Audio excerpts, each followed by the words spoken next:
কার্তিক পুজো আর ঋতু পুজো দুটো পুজো একই দিনে কিভাবে কাটিয়েছি সবটাই তোমরা দেখতে পাবে আজকের এই ভিডিওতে। তাহলে চলো আর বেশি দেরি না করে ভিডিওটা একেবারে প্রথম থেকে শুরু করি। হাই এভরিওয়ান, আমি Anisha and welcome back to my channel. তো কেমন আছো তোমরা সবাই? আশা করছি সবাই খুব ভালো আছো আর আমিও অনেকটা ভালো আছি। তো প্রতিদিনের মতো আজকেও চলে আসলাম তোমাদের সামনে নতুন একটা ভিডিও নিয়ে। আর আজকের ভিডিওটা একটু অন্যরকম হতে চলেছে। তোমরা তো সবাই জানো কালকে হচ্ছে ইতু পুজো, আর আমি যেহেতু ইতু পুজো করবো, আর ইতু পুজো করতে অনেক ছোট ছোট কচু গাছের চারা, হলুদ গাছের চারা লাগে, সেগুলোই এখন আনতে যাব। তো চলো ভিডিওটা পুরোটাই দেখতে থাকো। আমি আর আমার মা এখন হেঁটে হেঁটে মাঠের দিকে যাচ্ছি। মাঠ কিন্তু ঠিক এটা বলা চলে না, এই জায়গাটা আগে পুরোটাই একটা ভাটা ছিল।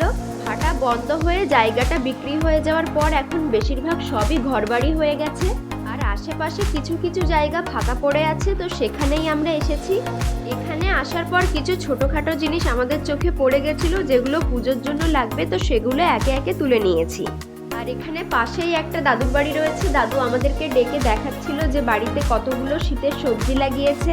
দাদুর বাড়িতে কিছুক্ষণ ঘোরাঘুরি করে এখন চলে এসেছি মাঠের দিকে। আর এখান থেকে আমার মা কিছু আগাছার ফুল তুলছিল।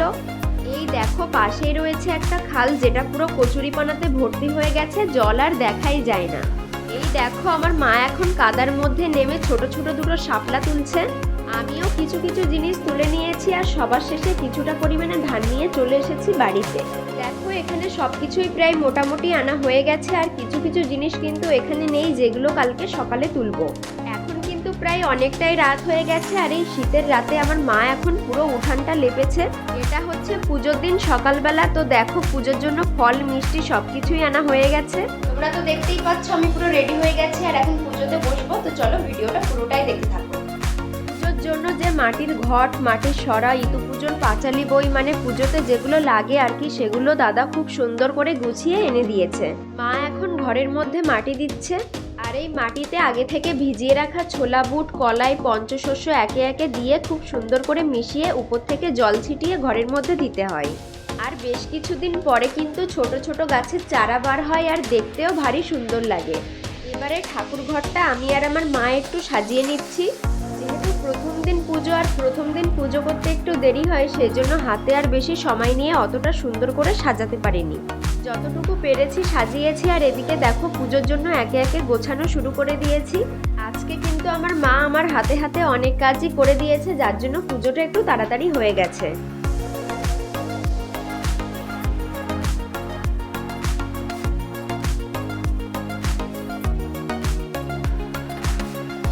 এবার আমি কিন্তু পুজোর এখানে বসে পড়েছি, আর একে একে সবকিছু গুছিয়ে নিচ্ছি।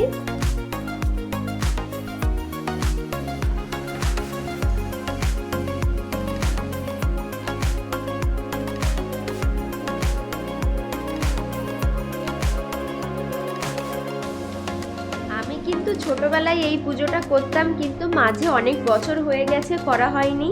এবছর কি ইচ্ছে হলো জানি না, তো মাকে বললাম যে মা আমি পুজোটা করব। তো মা বললো ঠিক আছে। তো সেই মতো আগে থেকে ঘরও বানিয়ে দিয়েছে পুজোর জন্য।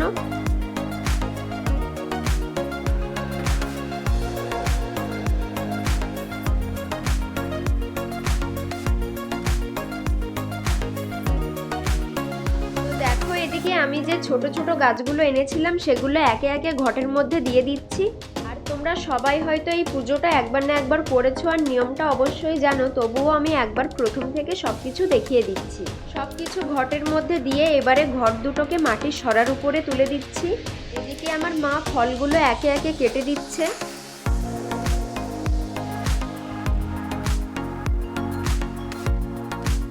তারপরে আমি এদিকে প্রসাদগুলো ঠাকুরের থালায় সাজিয়ে দিচ্ছি। এই দেখো আমার মামার ছেলে, আমার ভাই এখানে বসে বসে ঘন্টা বাজাচ্ছে। সবার শেষে আমি এখানে পাঁচালিটা করে নিচ্ছি।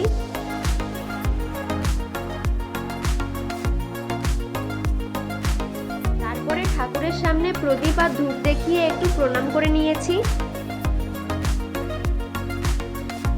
শেষ হওয়ার কিছুক্ষণ পরেই মা এখানে ঘট দুটো ঘরের মধ্যে আস্তে আস্তে রেখে দিচ্ছে। বাইরে পুজো দেওয়া শেষ করে আমি ঘরের পুজোটা দিয়ে দিয়েছি। দুপুরে বসে গেছি ভাত খেতে। আর দেখো আজকে আমাদের বাড়িতে নিরামিষ রান্না হয়েছে। সন্ধ্যাবেলায় মা ঠাকুরের এখানে ধূপ আর বাতি দেখিয়ে সন্ধ্যা দিয়ে দিয়েছে। আজকে যেহেতু কার্তিক পুজোও আছে, তাই পাশের একটা বাড়িতে আমাদের নিমন্ত্রণ ছিল, তো রাতের বেলা ওখানে চলে গেছিলাম। ওখান থেকে খাওয়া দাওয়া করে চলে আসি বাড়িতে। এই ছিল আজকের ভিডিও। তোমরা যদি ভিডিওটা ইউটিউব থেকে দেখে থাকো অবশ্যই একটা সাবস্ক্রাইব করে দিও, আর ফেসবুক থেকে দেখে থাকলে অবশ্যই একটা ফলো করে দিও। চলো আবারও দেখা হচ্ছে পরের কোনো ভিডিওতে।